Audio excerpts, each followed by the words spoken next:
Welcome to Soulful Wellness. The Soulful community is a space to embrace living well your way. No trends, diets, or one-size-fits-all advice here. You're unique, so why would your wellness journey be any different? For those of you who are new, welcome. We're Kaelynn and Kit, certified health and wellness coaches and BFFs who met at Georgetown University in 2019.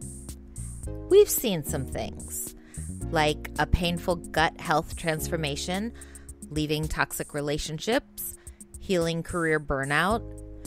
Through discovering and reconnecting with our authentic selves, we're finally living well. Now we're here to support your personal transformation. Join us every Thursday for a real, relatable, and multi-generational wellness conversation.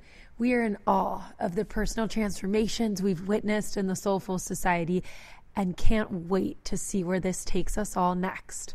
Welcome.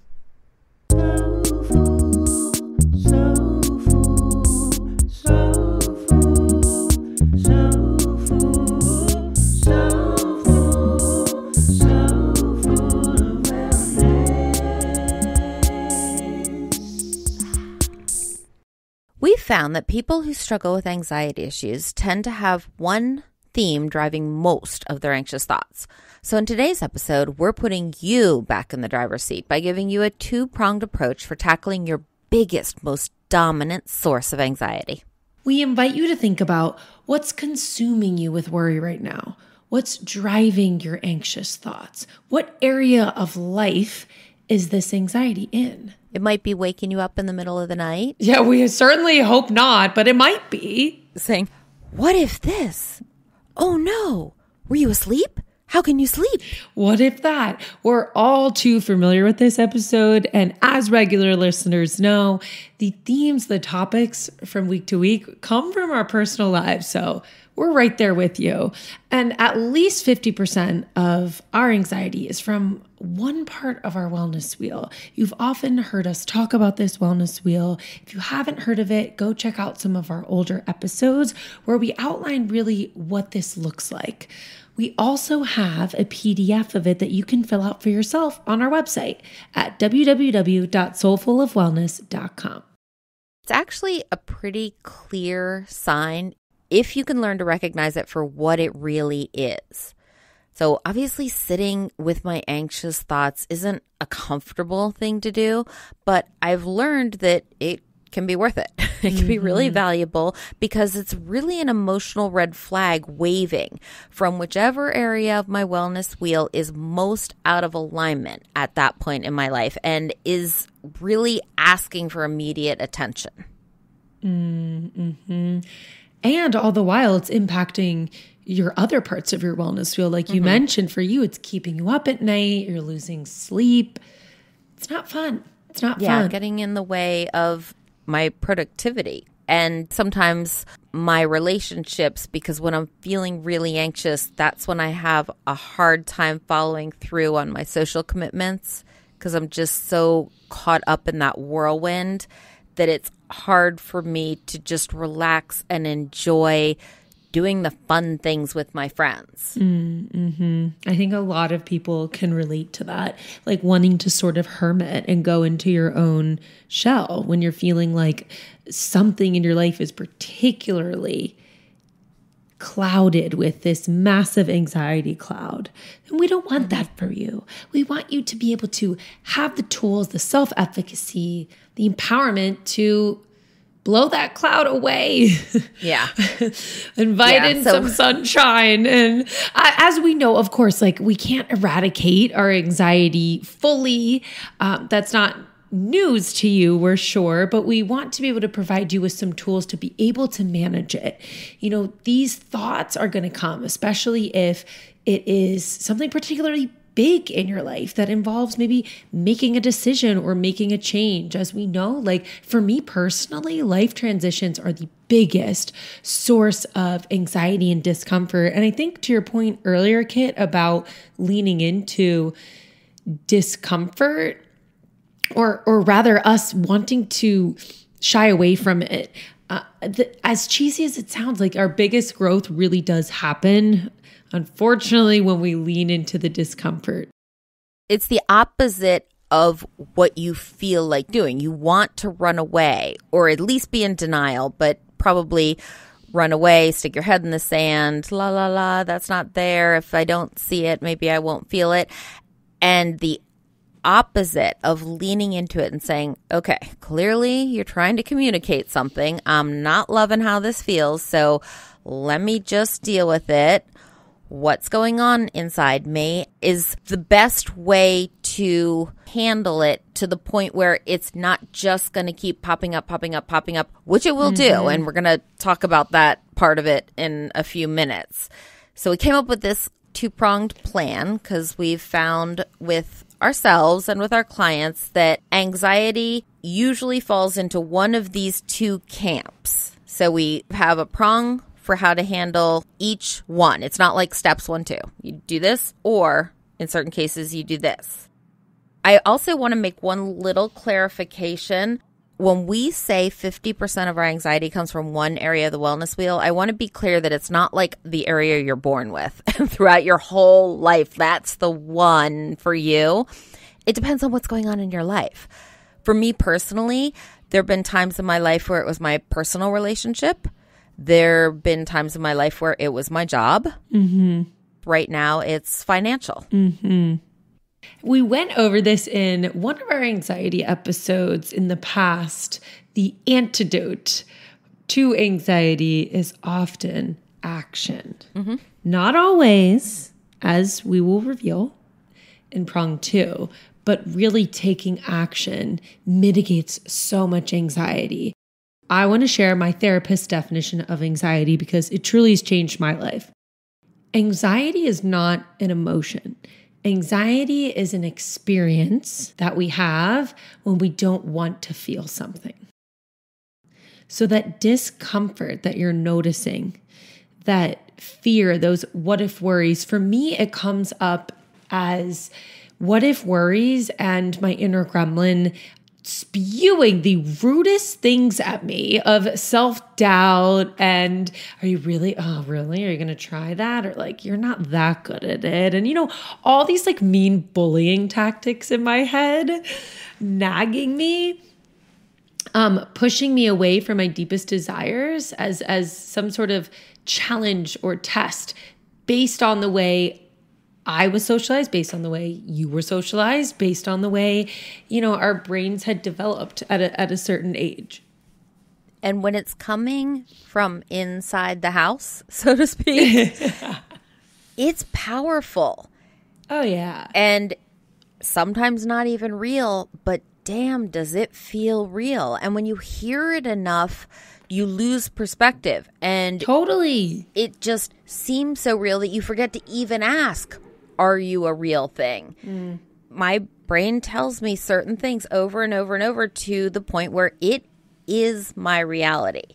So real or not, I'm experiencing it. And that leads to a whole host of wasted angst perseverating on something that I created in my own mind. Totally. No, really, it does. Oh God, there's no worse feeling than really feeling trapped in your mind and just on the hamster wheel, the circles of the what if worries and all the different scenarios. We've been there and we totally get it. And it is sort of a relief. This new definition of anxiety allows us to be in the driver's seat because you're not helplessly sitting there like, well, I have anxiety. I feel anxious. It allows you to identify, oh, I'm feeling anxious because there's actually an emotion that I've been evading. What is it that I'm actually feeling and why? So these kind of tools and thought processes can help us uncover what the heck is actually going on. What are you really, really scared about? What is it about this situation makes it so big? Like, what is it about this situation that is nagging at you? This thing is nagging at you for a good reason. So I would say, from personal experience, I wouldn't wait too long on this. If you're having the same circular thoughts over and over again, this needs to be addressed or it will physically manifest. I mean, for me, it's vertigo, it's illness, disease, getting sick. So just a little warning. I've gone through that gradual downhill, like an emotional downhill where each day doesn't seem that different than the day before, so I can handle it. It's not that much worse than yesterday. Until you hit the day where it's unbearable. And I'm learning to recognize it for what it is earlier and take action, because not asking what the problem is so that I can fix it, just asking myself if I can handle it. And if the answer was yes, I can handle it, then fine, I didn't need to do anything different that day. But I realized that only worked for that day. It didn't work long term, and the problems didn't ever fix themselves. Eventually, I had to address it, at which point it was usually a much bigger problem, thereby involving a much bigger fix. So I'm learning that even though it seems like something I don't want to do, fixing it is going to wind up being the better thing for me, because I'm never going to suddenly want to address that problem. It's not like one day I wake up and I'm like, I feel empowered to fix this problem today. Glad I waited for the right day. No, that day never happens for me. Oh, so true. That resonates fully. And I think on the spiritual side of things, these big looming things that nag at us so deeply are our souls whispering to us that something is out of alignment, that is not meant for you. Deep down, you know what you're meant for. You know what is meant for you. But through everything, through life, through experiences, through the way we were raised, through society, it clouds us. It clouds the communication from the soul to us. But if we can flip that perspective and start to understand that anxiety and these big looming dark feelings are actually signals and communication from like our deeper essence and our true soul, then we might feel a sense of motivation and empowerment to do something about it, or to let it go, to flow more, to trust life more, and to trust ourselves more, frankly. A hard part of that is that something that was once right for you isn't perma right for you. And that's where it gets really gray, because you're thinking, I used to love this job. Or maybe it's, I used to love this man. But you can't throw good after bad. Just because it once worked, if it's not working now, you can't say, oh, but I've pursued this profession for so long, it can't not be right for me now. What am I going to do? Start over with something else? Because that's the anxiety speaking. Like, what's the alternative? What else would I do? Starting all over, starting a new relationship. That's a lot. But you can't look at it that way. You just have to ask yourself, is it right for me now? And sometimes it's not. No matter how much you want it to be, you can't make it be right for you if it isn't, or isn't any longer. And that's, I think, the hardest part. We're constantly evolving and transforming. And isn't that why we're here? To transform. I mean, that's the theme of your wellness journey. If we were the same person we were, let's say 21, we wouldn't be very happy with ourselves now, would we? So choose your point. Just because something was once right for you, or someone was once right for you, it doesn't give you permission to stay stuck.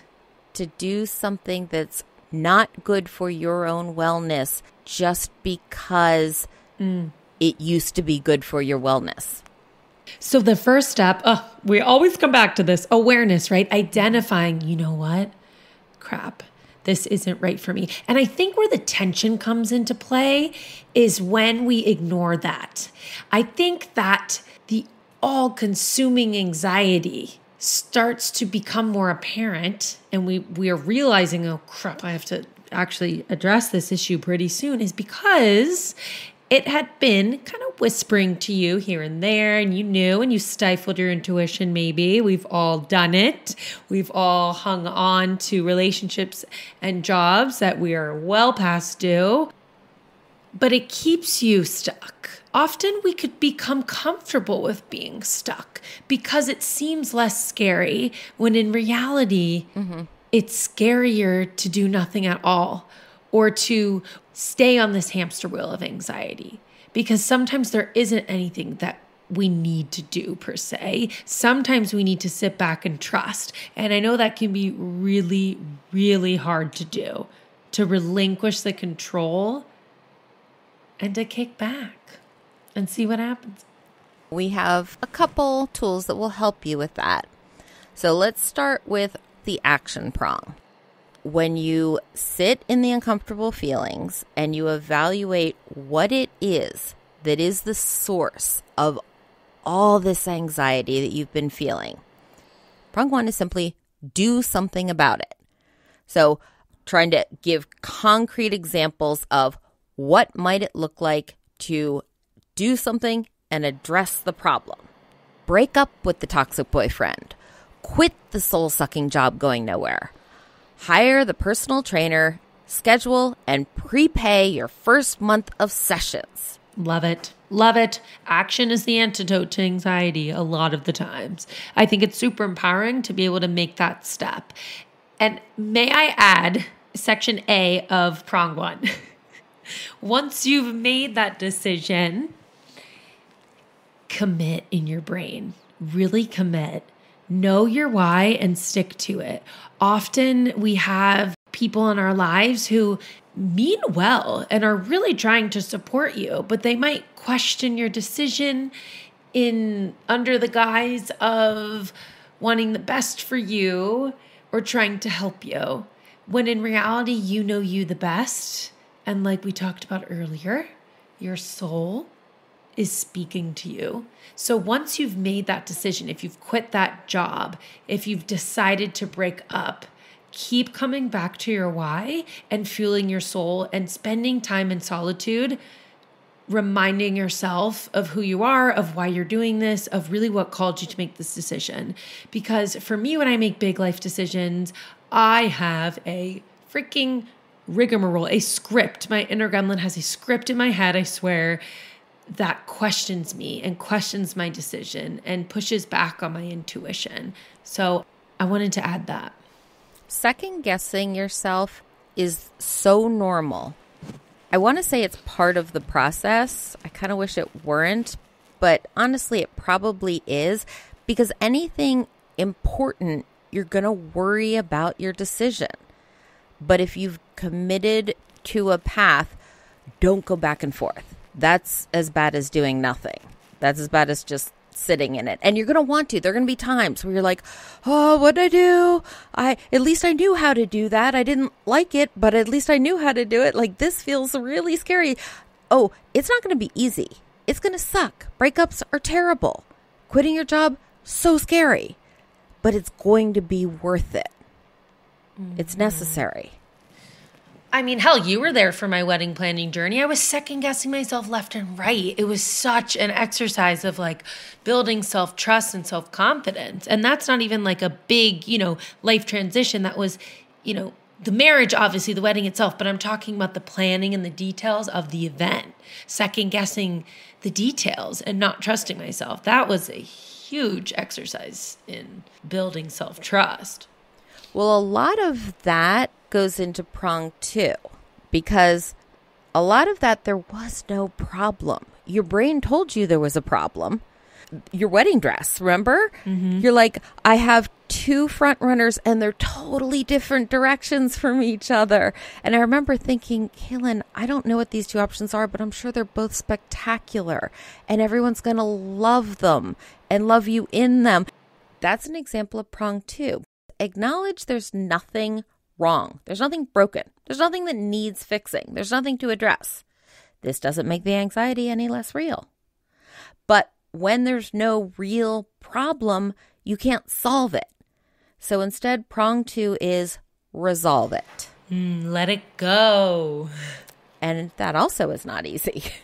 No, it's so hard. So my current biggest source of anxiety is finances. I do wake up in the middle of the night, sprawling awake, and my brain's like, oh my gosh, can't believe you were sleeping when you should probably be worrying about this.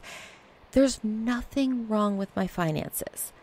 I'm not spending beyond my means. Well, what is the biggest fear? I've sat in this, so I'll share with you. The biggest fear is that I'm going to run out of money and then become homeless. And then where do my husband and my dogs and I live? And it's all ridiculous. It's simply not going to happen. And I'm not behaving in a manner that would lead to this. But it's still causing me all this anxiety. So I need to resolve it for myself. And this is where it gets tricky. My tool is to look inside myself and know what's going to work for me, because these thoughts are going to keep popping up for me. Like, it's just until something actually goes wrong in my life to worry about, my brain's like, I need to protect you. Oh gosh, there's no imminent threat. Let me make one. Mm-hmm. So I am going to come up with a witty retort, something I can say to my brain that's wittier than this, but along the lines of, thank you for caring about me. No, thank you. There's no problem. Yes, you were in the driver's seat. Write that in there. I love it. I need to basically shut my brain off. Yeah. But then if I don't make another change, it's going to go, but. So I need to use wellness tool of change of scene, physically relocate myself. Even if it's just moving to another room in my house, I have to say, one of the upsides to having an ADHD brain is that it's easily distracted. I make it work for me. I know that if I change of scene, my brain will, even just walking around my house, it'll see something and it'll be like, oh my gosh. And my brain's off and running on a new thing. Now, it will come back to, what if you run out of money? So I might need to have this conversation with myself and enact a change of location strategy 12 times a day, every day. But that's okay. It's better than sitting there letting myself downward spiral into it with the anxiety building and building and building. So I will do that. And I think that that is such an important thing to acknowledge, is that the thoughts are going to keep coming and we are going to have to implement our tools a lot. We're going to have to do it again and again and again and again. But practice makes imperfect. But seriously, like anything that you're trying to get better at or self-improvement wise takes practice. So I think acknowledging the fact that we got to keep coming back to this tool and you got to keep distracting yourself and keep coming up with witty retort for your brain to shut the hell up is just an important thing to note. For me, my tool lately has been the butterfly. So, for example, I quit my 9-to-5. I am wrapping up a short-term contract that I took in order to be brave enough to quit my 9-to-5. And I'm taking a leap of faith this summer, diving all into Soulful of Wellness, my coaching clients, our podcast, my dream of being able to serve other people in this area. And my inner gremlin loves to question me, loves to be fearful of the question, what are you doing next? What are you doing next? What's your next job? All these things.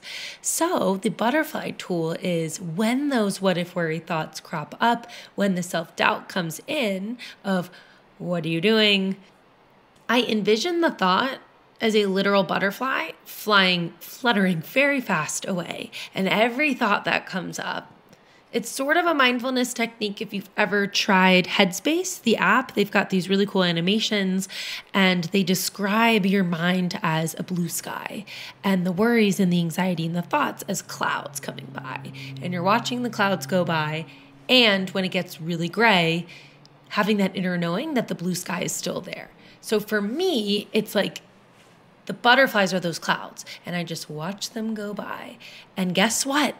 Another thought comes, another butterfly comes. So to your point, Kit, I have to keep doing it again and again and just start picturing prettier butterflies, get a little entertaining up there. Beautiful. And I like the butterflies better than the clouds because the clouds are just sort of passively blown. I like that the butterflies are active, like there's energy behind them going in a direction away from you. almost like they were looking for a nice place to land, a place they belong. And they came by you and were like, hey, are you my mother? And you were like, no, sorry, not. And they're like, okay, I will keep looking. And then went away because that wasn't a match. Bye-bye. Yes. Not an energetic match to what I'm trying to do. So even when you know something is right for you, even when you make a big change and you know it's the right thing, your brain is going to play tricks on you. Because why? It's a coping mechanism. It is trying to keep you safe. The ego is trying to keep you safe. That's its job. And so just be aware of it and continue to use these tools. So prong 1, take action. Do something about it. Make the big change. And prong 2, let it go. Resolve it for yourself. Whatever makes sense for you so you feel a sense of completeness. Since you can't fix it, just resolve it. Make peace with it. As I was listening to you, I was thinking about these thoughts coming back to me. And I was thinking, sometimes my brain feels like a real ass. And I'm thinking, especially when it wakes me up in the middle of the night. And then I might not be so nice in what I say to it. I might say something more like, you're being an ass. I was asleep. Knock it off. Because that's what I would say if anybody woke me up. I'd be like, knock it off. I'm sleeping. Talk to you tomorrow. Kind of mad at you now. Bye. Yes. And you sound really empowered when you say that. You really do. You sound like you are in the driver's seat. That's the goal here. Yeah, like sticking up for myself. Yes. Advocacy. Yes, queen. I will not let myself be bullied by my anxious thoughts. Boom. Yeah. Yes, queen. Happy Pride Month, Soulful Society. We love you so much. We're proud of you for continuing to be your full selves. We love you so much. If you like this episode, hit the share button. Share it with a friend.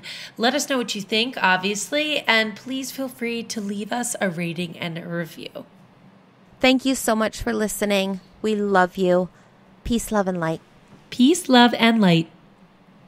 The Soulful of Wellness hosts are certified health and wellness coaches. This podcast is intended to inform and entertain listeners on their wellness journey. This podcast is meant to enhance, not replace, listeners' care from doctors, therapists, or other medical providers.